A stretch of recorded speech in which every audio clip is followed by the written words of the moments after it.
EU leaders tried to get this deal done in December.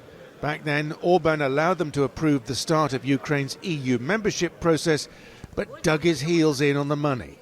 Thursday's meeting is a one-off to try and find a compromise. Orban has suggested splitting the $54 billion into annual loans, but EU leaders fear that will just give him an annual veto.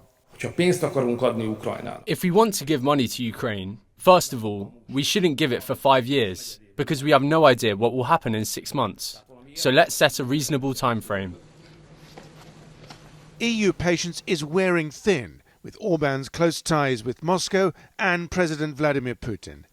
A leaked document from the EU this week revealed plans to threaten Hungary with serious economic punishment if it doesn't agree. There's even talk of dreaded Article 7, removing Hungary's voting rights on key issues, a measure of the growing frustration.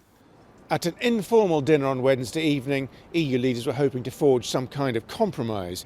Ukraine desperately needs the money, both to keep its government running and to pay its soldiers. Make no mistake, Viktor Orban is increasingly isolated in Europe, and the appetite here to punish him is growing.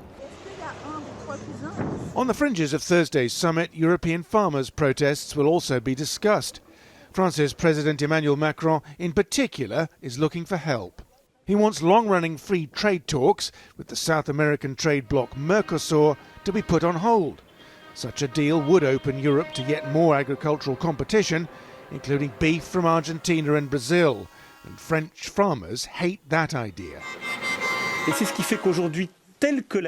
is why France is opposed to the agreement currently being negotiated with Mercosur, because it is an agreement that dates back several years and does not impose the same rules on Mercosur farmers and manufacturers as we do. On Wednesday, the EU Commission announced plans to delay unpopular environmental directives requiring farmers to take land out of production and promised to monitor cheap imports from Ukraine. That may not be enough. Simon McGregor-Wood, TRT World, Brussels.